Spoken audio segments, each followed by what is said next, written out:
que mudou na correção do Enem desse ano? Todos os anos do segundo semestre, entre setembro e outubro, acontece o treinamento dos corretores do Enem daquele ano, então das pessoas que vão corrigir sua redação. Sim, é bem em cima da hora da prova, mas a gente tem um tempinho para ajustar alguns detalhes antes de ser avaliado. E o que mudou esse ano? Esse ano a gente tem uma nova banca, a Sebrasp. Já gravei um vídeo aqui no canal explicando o que isso significa. E essa nova banca é responsável por preparar o treinamento para os corretores, dizendo tudo que mudou nas competências, como cada coisa vai ser avaliada. Todos os anos há algumas mudanças, mesmo quando não muda a banca, tá? E toda mudança de banca é trabalhosa, mas o que eu percebi esse ano é que as coisas estão muito mais caóticas do que elas poderiam ser. Você já ouviu falar que a organização é a mãe da calma? Eu gosto muito dessa frase. E a verdade é que faltou muita organização no treinamento dos corretores desse ano. Há muita informação faltando, corretores com dúvida. Acompanha comigo o raciocínio. A banca anterior, que estava de 2018 para cá, passou anos aprimorando o material, deixando ele mais didático, mais claro, mais organizado, porque o objetivo é que a gente tenha uma correção homogênea e justa, né? Então, não importa qual corretor vai pegar sua redação, você teria que receber uma nota justa, com base em critérios objetivos. Foi feito um trabalho de anos para deixar tudo mais claro e organizado possível. Mas com uma nova banca vem um novo material, novas confusões. A verdade é que por mais que haja boa intenção, fazer um treinamento claro, objetivo e organizado dá muito trabalho. E infelizmente não foi isso que aconteceu esse ano. Nas últimas semanas eu peguei esse quebra-cabeça incompleto e caótico e tentei fazer sentido para te explicar. Então nesse vídeo eu vou te contar, primeiro, o que mudou na forma de corrigir. Segundo, o que você precisa mudar nas suas redações. E terceiro, quais são minhas percepções para correção desse ano. O material que a gente vai usar para seguir nesse vídeo é o meu guia de autocorreção na edição 2023. Se você é meu aluno ou aluna, você tem acesso a esse material e já pode baixar. Primeiro, situações de nota zero. Aqui são os critérios para zerar uma redação. E com relação a isso, não mudou nada. Então a gente tem os mesmos critérios na mesma ordem, inclusive, que são formas elementares de anulação, exatamente nessa ordem, tá? Dentro disso tem prova assinada, desenhos, números, etc. Cópia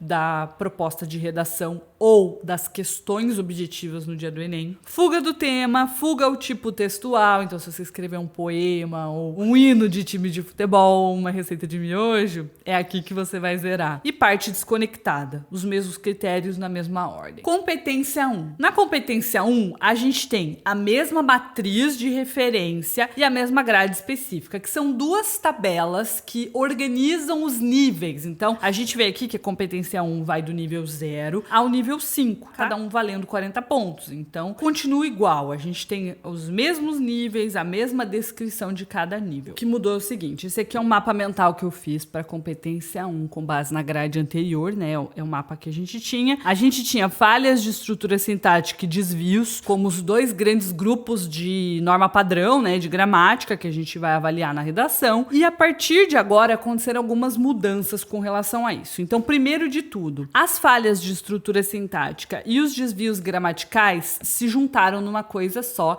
chamada falhas gramaticais. Então é uma mistura das duas coisas. Ou seja, você vai ter seu truncamento, justaposição avaliado junto com pontuação, concordância e regência, o que antes era separado. Continua valendo a regra de que para você tirar a nota máxima da competência 1, você tem que ter no máximo uma falha. A diferença é que agora existem muitos mais tipos de falha que você pode cometer. E isso é um problema, porque se antes, por exemplo, acompanha comigo, você tivesse um truncamento na sua redação e um erro de regência, você tirava 200 na competência 1. Mas a partir de agora, se você tiver esses dois mesmos erros, eles são chamados de falhas e você só pode ter um, é o máximo. Então você já desce para 160 pontos. A gente precisa, portanto, ter mais cuidado ainda com norma padrão do que a gente tinha, porque a régua de tolerância para tirar tirar nota máxima, ela tá mais apertada. Então, esse é o novo mapa mental. A gente tem todas essas como falhas gramaticais, esse é o novo nome, e isso aqui como desvio. Você vai perceber que a crase, que antes estava junto com os desvios gramaticais aqui, ó, ela passou a ser esse ano considerada desvio de convenção de escrita. Ufa, né? Uma chance a menos da gente perder ponto. Então, esses são os desvios de convenção de escrita a partir de agora. Acentuação, ortografia, hífen, maiúsculas e minúsculas e translineação, que já era, e mais a crase, tá? Outra mudança. O que antes a gente tinha como desvios de escolha de registro, desvios de escolha vocabular, a partir de agora estão todos juntos como escolha de registro, tá? Mas isso na prática não muda nada pra gente. Eu posso ter, no máximo, uma falha gramatical e 2 desvios, quaisquer desses aqui, pra tirar nota máxima na competência 1. Mais uma mudança. Tá vendo o hífen aqui, que é um desvio de convenção de escrita? Nesse ano, o hífen de prefixos, como por exemplo, pré-determinado. Ai, não sei se tem hífen, se não tem. Se você colocar errado, seja colocar onde não tem, seja não colocar onde tem, você não vai perder ponto. Então, o Enem não vai corrigir o hífen de prefixo esse ano. E uma outra mudança é essa aqui. Antes, a gente precisava isolar por vírgulas um adjunto adverbial deslocado. Calma, não sai desse vídeo, aguenta aí. Composto por 3 palavras ou mais. Então, por exemplo, se na minha redação eu fosse colocar em muitos casos, isso tinha que estar entre vírgulas. A partir desse ano, a tolerância aumentou. São 4 palavras ou mais. Então,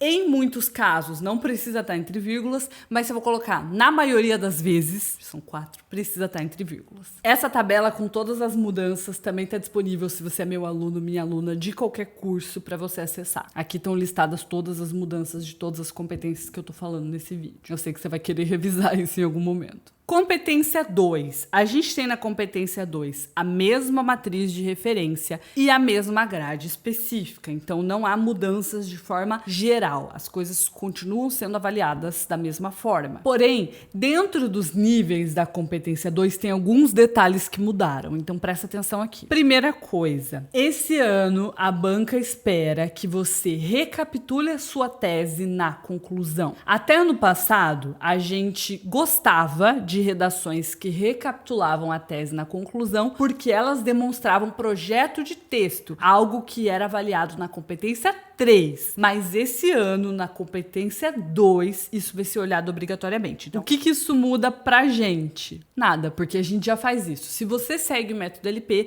você já aprendeu a propor intervenção para os argumentos que estão na sua tese. Então, ainda bem, a gente já faz isso. É uma coisa a menos para se preocupar. Se a gente for olhar o fluxograma da competência 2, o novo, não mudou muita coisa. A gente continua vendo se aborda o tema, se é um aglomerado caótico de palavras, se predominam as sequências argumentativas, né? Se não é uma narração, se tem 3 partes de estrutura, isso aqui tudo não mudou. Eu deixei em branco essa pergunta aqui, ó, porque isso aqui não se falou no material, então eu não sei se mantém, se não mantém. Mas isso aqui não mudou. Porém, estudando o material, eu percebi primeiro que repertório se confunde com argumento. O tempo todo chama-se argumento de repertório e repertório de argumento. Até ano passado, não. Repertório é uma coisa, argumento é outra, inclusive são avaliados em competências diferentes. Eu percebi que não há também tanta objetividade em avaliar o repertório como a gente tinha até ano passado. Até ano passado a gente olhava, é legitimado, é pertinente, é produtivo, era pá.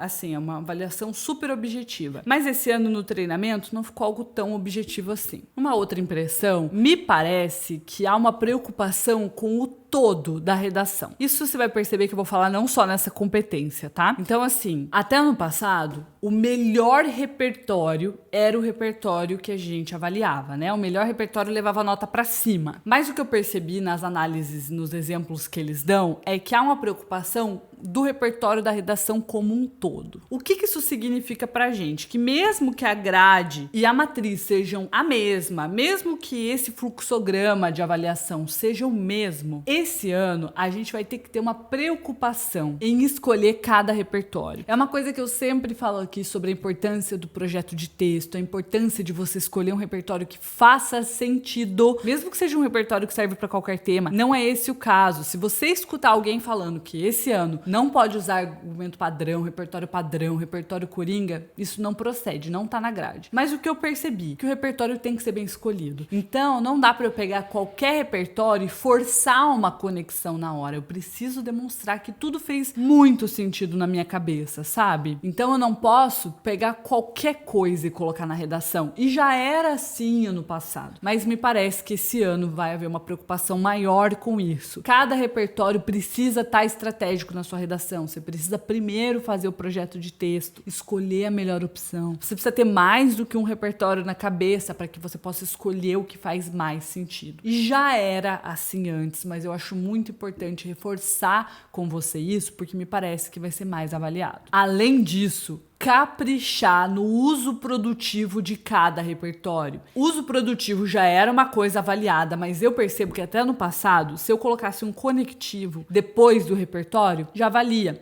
A partir de agora, aquilo tem que servir para minha argumentação. Se você é meu aluno, minha aluna e segue o que eu ensino bonitinho, se você faz projeto de texto bonitinho, se você desenvolve o raciocínio lógico, você não vai ter problema com isso, mas eu acho bem importante reforçar. Eu preciso usar o repertório para argumentar. E nos meus modelos de redação a gente já faz isso, né? Inclusive a gente repete estrategicamente uma palavra-chave da citação na nossa argumentação para provar para o corretor que aquilo tem uso produtivo. Resumindo, escolha do repertório e uso produtivo, então pertinência, né, e uso produtivo, precisam assim ser uma prioridade sua esse ano. E não só de um dos repertórios da redação, como de todos os 3 ou quantos você usar. Esse vídeo vai ficar muito longo, eu tenho bastante coisa para falar das próximas competências, principalmente da competência de número 5, que é sempre algo que chama muita nossa atenção todos os anos. Então eu vou gravar uma parte 2. Se você ficou com qualquer dúvida com relação às situações de nota 0, competência 1 e competência 2,